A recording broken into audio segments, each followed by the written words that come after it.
Good morning बच्चों। मैं आनंद शर्मा, इतिहास का प्रवक्ता। आपको इतिहास की कक्षाएं लगातार व्हाट्सएप पे मिल रही हैं, लेकिन क्योंकि विषय हमारा कठिन है और इतनी आसानी से समझ में नहीं आता है। अगर इतिहास में क्लास में होते तो काफ़ी चर्चा होती है, लेकिन हमने सोचा है कि बच्चों को सारे टॉपिक अच्छे से क्लियर हों, तो इसलिए अब से हम हर चैप्टर की ये वीडियो भी भेजेंगे। हमारा पहला चैप्टर जो है उसको सिलेबस से अभी ख़त्म कर दिया गया है, क्योंकि कोरोना की वजह से बहुत सारा सिलेबस 30% के करीब सिलेबस हमारा कम किया गया है, तो फर्स्ट चैप्टर को हटा दिया गया है। तो इसलिए हमने सेकंड चैप्टर से ये वीडियो बनानी शुरू की हैं। और सबसे बड़ी बात ये है कि हमारे यहाँ दोनों मीडियम के बच्चे हैं, हिंदी मीडियम भी और इंग्लिश मीडियम भी। इसलिए मैंने बच्चों की सुविधा को ध्यान में रखते हुए दोनों मीडियम यानी बोथ मीडियम में यहाँ पे मैंने ये वीडियो तैयार की है। आप सबको पसंद भी आएगी, समझ में आएगा। चैप्टर का नाम है मेसोपोटामिया, लेखन, कला और शहरी जीवन। इस चैप्टर के अंतर्गत हमें मेसोपोटामिया के पूरे शहरी जीवन और उसके वहाँ के राइटिंग, लिटरेचर और सिटी लाइफ के बारे में हमें जानना है। तो आओ बच्चों, स्टार्ट करते हैं चैप्टर सेकंड, लेखन, कला और शहरी जीवन। तो बच्चों पहले देखते हैं हम राइटिंग एंड सिटी लाइफ, लेखन और शहरी जीवन, एंशियंट मेसोपोटामिया यानी कि प्राचीन मेसोपोटामिया। आज जो हमारा इराक है, जो इराक की भूमि है, इसको हम प्राचीन समय में यानी एंशिएंट टाइम में हम इसको मेसोपोटामिया कहते थे। मेसोपोटामिया दो शब्दों से मिलकर बना है, ग्रीक शब्द है दोनों, एक तो मेसो और दूसरा पोटामिया, दोनों शब्दों से मिलकर बना है। इसका मतलब है दो नदियों के बीच की भूमि, दजला और फरात के नदियों के बीच की भूमि को मेसोपोटामिया कहा गया। The Mesopotamia is derived from two Greek word mesos meaning middle and potamias meaning river. Mesopotamia means land between two river, Euphrates and Tigris. Today is part of Iraq. यानी कि यह दो नदियों के बीच की भूमि है, एक तो यूफ्रेटस और दूसरा टिग्रिस। इन दो नदियों के बीच की भूमि को मेसोपोटामिया कहा गया, जो आज का इराक है। तो बच्चों हमने पहले पीपीटी में समझ रहे हैं हम कि मेसोपोटामिया दो नदियों के बीच की भूमि है, ठीक है। यानी कि middle and Mesopotamia meaning river, Mesopotamia means land between two river. Okay, तो दोनों रिवर के बीच की जो भूमि है, दोनों रिवर कौन सी हैं? यूफ्रेटस और टिग्रिस। इनको हिंदी में दजला और फरात बोलते हैं। इन दोनों नदियों के बीच की भूमि को हमने मेसोपोटामिया कहा है। आगे बढ़ते हैं, बात करते हैं शुरुआत में भूमि को सुमेर, अक्कद भाषा सुमेरियन कहा जाता था। In the beginning the land was called Sumer and Akkad language Sumerian. Sumerian सभ्यता मेसोपोटामिया की पहली ज्ञात भाषा सुमेरियन थी।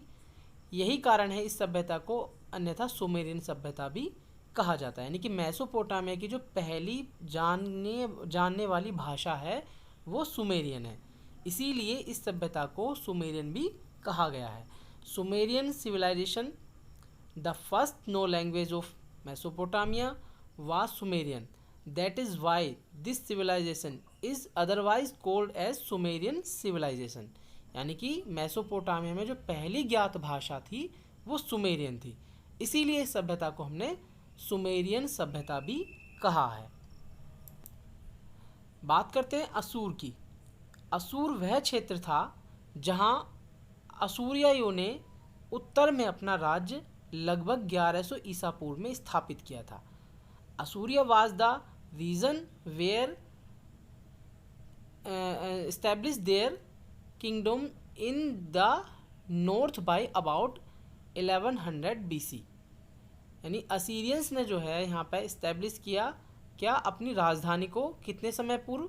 लगभग 1100 ईसा पूर्व के यहाँ पे हम BC को बोलते हैं बिफोर क्राइस्ट, यानी कि ईसा पूर्व, यानी कि असुर वह क्षेत्र है जहाँ 1100 ईसा पूर्व में यहाँ पर अपना राज्य इन लोगों ने, असीरियाइयों ने स्थापित किया था। जैसा कि इस चित्र में लिखा हुआ है, ये वहाँ की प्राचीन भित्ति चित्र हैं। एक तरह से हम इनको वॉल पेंटिंग भी बोलते हैं। अच्छा, बात करते हैं कि मेसोपोटामिया को जाना किस लिए जाता है।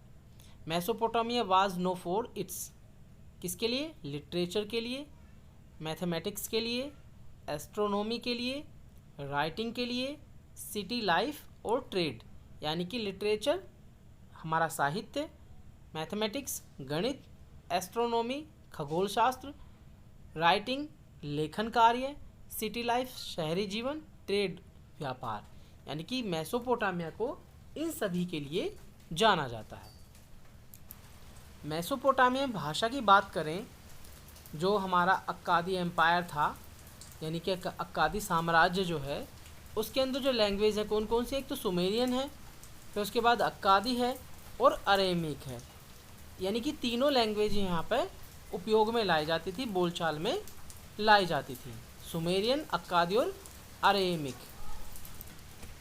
बात करें मेसोपोटामिया की सभ्यता को समझने के स्रोत की, the source of understand Mesopotamian civilization, यानी कि मेसोपोटामिया का जो सिविलाइजेशन है, जो सभ्यता है, उसको समझने के हमारे पास में क्या क्या रिसोर्सेज हैं। पहला है भवन, यानी कि बिल्डिंग्स। दूसरा है मूर्तियाँ, यानी कि स्टैचूज़। उसके बाद है आभूषण हमारे। उसके बाद है इस गुफाएँ, यानी कि केव्स। फिर मोहर, सील्स। और इसके बाद है टूल्स, यानी हथियार, लिखित दस्तावेज, रिटन डॉक्यूमेंट्स। इन सब के द्वारा जो है हम किसको समझ सकते हैं? मेसोपोटामिया की सभ्यता को हम समझ सकते हैं। ये जितने भी हमारे पास सामने उपलब्ध संसाधन हैं, इनके आधार पर मेसोपोटामिया की सभ्यता को समझा जा सकता है। और मेसोपोटामिया की सभ्यता को ही नहीं, बल्कि हमारे पास प्राचीन जितनी भी सभ्यताएं हैं, जितनी भी सिविलाइजेशन की हमारी खुदाई में निकली हैं सभ्यताएं, चाहे वो सिंधु घाटी सभ्यता हो, चाहे वो जो है माया सभ्यता हो, चाहे वो आपकी मेसोपोटामिया की सभ्यता हो, इन सभी सभ्यताओं में अधिकतर हम इन्हीं सब चीज़ों के द्वारा, चाहे मिस्र की सभ्यता है जैसे कि, इन्हीं टूल्स के द्वारा, इन्हीं सोर्स के द्वारा हम इनको समझते हैं। अब मेसोपोटामिया में बात करते हैं कि यहाँ का जो एक तरह से मैदान थे या पेड़ पौधे थे या पर्वत श्रृंखलाएँ थे, वो कैसे थे। उत्तर में हरे रंग के अपर्याप्त मैदानी भाग थे, यानी कि मेसोपोटामिया का जो उत्तरी भाग है उसमें हरे रंग के मैदानी भाग थे, जो पेड़ों से ढके पर्वत श्रृंखलाओं में साफ धाराओं और जंगली फूलों के साथ बढ़ते थे। फसलों को विकसित करने के लिए पर्याप्त वर्षा होती थी। यहाँ कृषि 7000 से 6000 ईसा पूर्व के बीच होती थी, यानी कि north east had green undulating plains rising to tree covered mountain ranges with clean streams and wild flowers with enough rainfall to grow crops. Here agriculture began between 7000 and 6000 BC, यानी कि 6000 से 7000 साल पहले यहाँ पे खेती करनी प्रारंभ हो चुकी थी, और फसलों को विकसित करने के लिए यहाँ पर पर्याप्त मात्रा में वर्षा भी होती थी। तो बच्चों, आपको लगातार समझ आ रहा होगा, काफ़ी चीज़ें इसमें समझाई जा रही हैं कि हम मेसोपोटामिया को किस तरह से समझ सकते हैं। ऐसे ही इसमें नीचे देखते हैं कि उत्तर में एक स्टेपी नामक अपलैंड का एक खिंचाव है, जहां जानवरों की पशुचारण लोगों को कृषि की तुलना में बेहतर जीविका प्रदान करती है। भेड़ और बकरियों ने भरमार में मांस, दूध और ऊन का उत्पादन किया है, यानी कि यहाँ भेड़ बकरियों से क्या होता है? मांस, दूध का उत्पादन होता है। कृषि की तुलना में बेहतर जीविका यहाँ पर प्रदान की गई है स्टेपी नामक प्रदेश में, यानी कि जो एक तरह से है उत्तर में स्टेपी नामक यहाँ पे अपलैंड है, उसमें यहाँ पे जानवरों की पशुचारण और कृषि की तुलना में बेहतर जीविका यहाँ पर प्रदान करता है। खेती के साथ साथ यानी कि पशुपालन भी यहाँ पे होता था।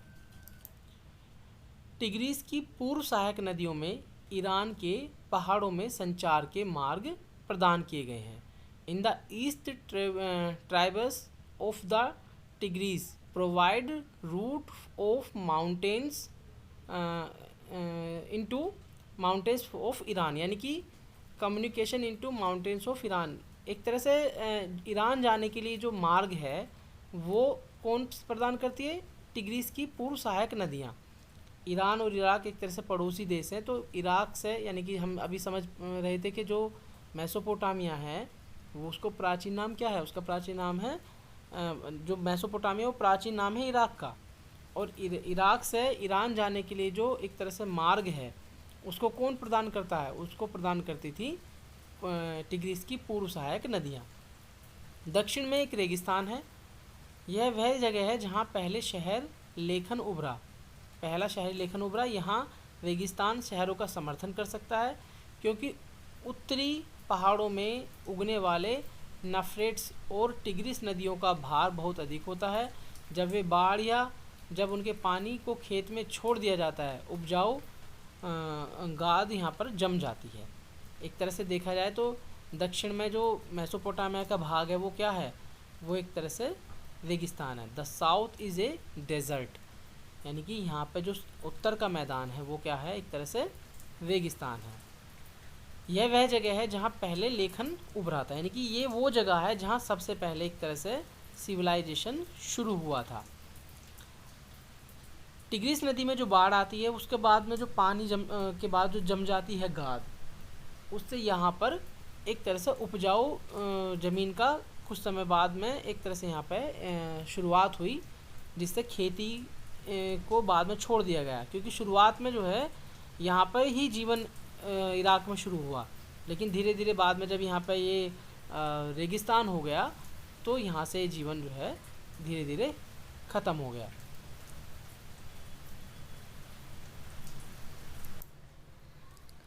यूफ्रेटस और टिग्रिस के जो छोटे चैनल हैं, छोटे चैनल का मतलब यहाँ है कि इन दो नदियों से छोटी छोटी नहरें निकाली गई थी और इन नदियों से निकाली गई इन नहरों से काफ़ी सिंचाई का कार्य खेती में होता था। आप देखते हो कि बड़ी नदियों से छोटी नहरें निकाली जाती हैं और फिर इनसे सिंचाई का काम होता है। नदियों में मछली उपलब्ध थी और खजूर के पेड़ में गर्मियों में फल उगते थे। The small channels of Euphrates and Tigris functioned as irrigation channels.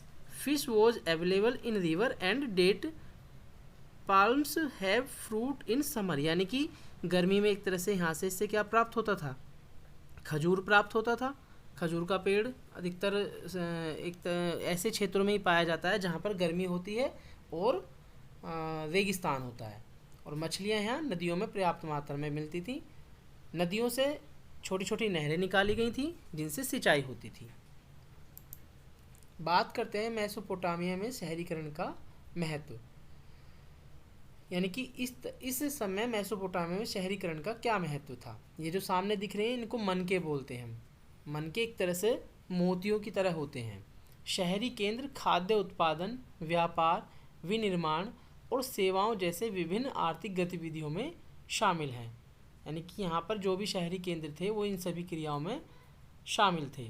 Urban centres involved in various economic activities such as food production, trade, manufacture and service. यानी कि आप समझ रहे हो कि सभी उत्पादन, व्यापार, विनिर्माण, सेवाओं जैसे यहाँ पे गतिविधियाँ चलाई जाती थी। शहर के लोग स्वयं पर्याप्त नहीं थे। पत्थर की मोहर के नक्काश के लिए कांस्य उपकरण, रंगीन पत्थरों की आवश्यकता होती थी। यानी कि यहाँ पर जो उस समय पत्थर की मोहरें, नक्काशी और कांसों के उपकरण, ये सभी उपयोग में उस समय लाए जाते थे। ये उस समय की सभ्यता का, वैभव का आधार भी थे। कांस्य उपकरण निर्माता, धातुओं, कोयले की ज़रूरत होती थी। जो कांस्य उपकरण निर्माता थे इनको धातुओं और कोयले की ज़रूरत होती थी, इसलिए अन्य लोगों के उत्पादों या सेवाओं पर ये लोग निर्भर करते थे। The bronze tool maker need metals, charcoal, so they depend on the products और सर्विस ऑफ अदर पीपल। यानी कि अन्य लोगों पर निर्भर करते थे क्योंकि इन सब की ज़रूरत इनको होती थी। ईंधन, धातु, विभिन्न पत्थर, लकड़ी आदि शहर के निर्माताओं के लिए कई जगहों से आते थे। Fuel, metal, various stone, would extra come from many palace for city manufacturers. कहने का मतलब ये है कि सभी कुछ मेसोपोटामिया में नहीं होता था, बल्कि आसपास के स्थानों से ज़रूरत की सामान और ज़रूरत की चीज़ें लाई जाती थी। जैसा कि आप देख रहे हो इस पिक्चर में, गांव से शहर तक अनाज और अन्य खाद्य पदार्थों की डिलीवरी होती थी। और इसके लिए क्या माध्यम था? ऊंट थे, घोड़े, खच्चर या फिर जलमार्ग, इन सब के द्वारा जो है जो सामान था वो गांवों से शहरों तक पहुंचाया जाता था। उसमें खाद्य पदार्थ और जैसा कि अभी हमने पीछे बात की, बहुत सारी चीज़ें ऐसी होती थी जो गांवों से शहरों तक पहुंचती थी।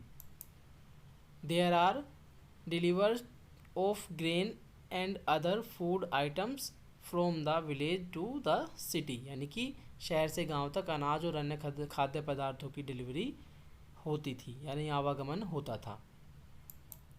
बात करें यहाँ की लेखन प्रणाली की, तो शहरी अर्थव्यवस्थाओं को अक्सर लिखित रिकॉर्ड रखने की आवश्यकता होती थी। यानी कि अर्थव्यवस्था में ऐसा तो है नहीं कि जिसको जितना दे दिया कुछ पता ही नहीं है। तो यहाँ पे क्या होता था, सोइल प्लेट से मिट्टी की पट्टिकाएँ होती थी, जैसे कि आप पिक्चर में देख रहे हो। इनको गीली मिट्टियों को की पट्टियाँ बना लिया जाता था और उन पर जो भी हिसाब किताब होता था वो लिख लिया जाता था।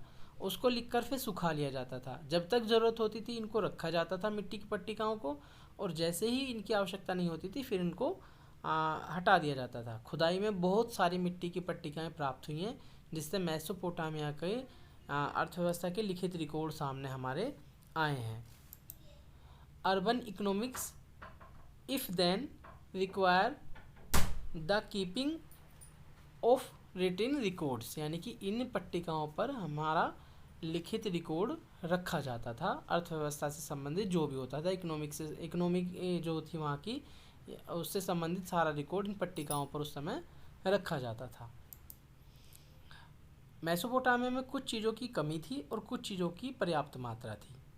जैसे कि मेसोपोटामिया में खाद्य संसाधन प्रचुर मात्रा में थे, लेकिन पत्थर, लकड़ी और धातु की कमी थी। उन्होंने तुर्की, ईरान से लकड़ी, तांबा, टिन, चांदी, सोना, खोल, पत्थरों का आयात किया। They imported wood, copper, tin, silver, gold, shell, stone from Turkey and Iran, यानी टर्की और ईरान से लोग क्या क्या इंपोर्ट करते थे? तांबा, टिन, चांदी, सोना, खोल और पत्थरों का आयात करते थे। पत्थर कुछ चमकीले पत्थर भी हो सकते थे, कुछ महंगे पत्थर भी हो सकते थे। और यहाँ पर खाद्य संसाधनों की प्रचुर मात्रा थी, यानी कि जो खाने पीने की वस्तुएं थी वो मेसोपोटामिया में पर्याप्त मात्रा में थी। मेसोपोटामिया में लेखन कला का विकास, the development of writing. Uniform Latin शब्द क्यूनस से लिया गया है, जिसका अर्थ है वेज, और फॉर्म, जिसका अर्थ है आकार। क्यूनिफॉर्म शब्द का मतलब वेज और आकार के अक्षरों का है, यानी कि क्यूनिफॉर्म जो लैटिन भाषा का शब्द है उसका अर्थ है आकार। Cuneiform is derived from the Latin word cuneus meaning wedge and forma meaning shape. The word cuneiform means wedge shaped letters, यानी कि एक तरह से क्यूनिफॉर्म शब्द का जो अर्थ है उसका अर्थ क्या है? आकार। अगर मेसोपोटामिया के इन शब्दों की बात करें तो वहाँ कुछ इस तरह की चित्र प्रधान एक तरह से लिखावट थी, जैसे कि आप चित्र में देख रहे हैं। मेसोपोटामिया तख्ता में संकेत और संख्या जैसे चित्र शामिल थे, यानी कि हमारी जैसी वर्णमाला है, जैसे इंग्लिश की पूरी भाषा के चिन्ह हैं, शब्द हैं, इसी तरह से मेसोपोटामिया में कुछ चिन्ह हैं जो आपको सामने दिख रहे हैं। जैसा कि हम अभी बात कर रहे थे कि एक बार सूरज में सूखने के बाद जो मिट्टी सख्त हो जाती थी, फिर उस लगभग मिट्टी के बर्तनों के रूप में अविनाशी हो जाएगी, यानी कि उसको हम उसको स्थायी रख सकते हैं। और सतह सूखने के बाद उसको दबाया नहीं जा सकता उसके अक्षरों को, इसलिए लेन देन और जो भी लिखित ज़रूरतें होती थी उनको उस मिट्टी की टैबलेट पर सोइल टैबलेट पर लिख लिया जाता था। और इन्हीं के द्वारा जो है मेसोपोटामिया में लगातार जो हिसाब किताब था या लेखन प्रणाली थी, इसको चलाया जाता था। एक तरह से ये गीली मिट्टी करके उनको प्लेन बनाकर उस पर गीली मिट्टी पे ही लिखी जाती थी पट्टियों पर, और उसके बाद उनको सुरक्षित सुखाकर रख लिया जाता था। मेसोपोटामिया में साक्षरता यानी कि लिटरेसी इन मेसोपोटामिया। राजा बहुत कम पढ़े लिखे हो सकते थे। सीखने के लिए सैकड़ों संकेत थे, इनमें से कई जटिल भी थे। यानी ज़रूरी नहीं है कि राजा बहुत पढ़े लिखे हों, कम पढ़े लिखे भी हो सकते थे, और संकेत चिन्हों की संख्या जो थी वो सैकड़ों में थी। King and very few could read and write, there were 100 of things to learn and many of these were complex. यानी कि यहाँ पर ज़रूरी नहीं था कि राजा बहुत पढ़ा लिखा हो, वह कम भी हो सकता था। अगर कोई राजा पढ़ सकता है तो वह अपने घमंडी शिलालेखों में दर्ज किया गया लेखन बोलने के तरीक़ों से परिलक्षित होता है। यानी कि इनका कहने का मतलब ये है कि जो वहाँ पर शिलालेख मिले हैं उनमें उस राजा के सारे काम कारनामे और उसकी विशेषताओं को दर्ज कराया गया है। बच्चों, इस चैप्टर की जो फर्स्ट वीडियो है ये, अभी इसका एक सेकंड पार्ट हम तैयार करके आपको भेज देंगे। तो इससे काफ़ी चीज़ें आपको समझ आई होंगी। कुछ चीज़ें उसमें और आसान करके आपको इसी तरह से हम भेजते रहेंगे। आप ये वीडियो देखते रहो। अगर इसमें कोई समस्या लगे आप तो उससे पूछ सकते हो। धन्यवाद।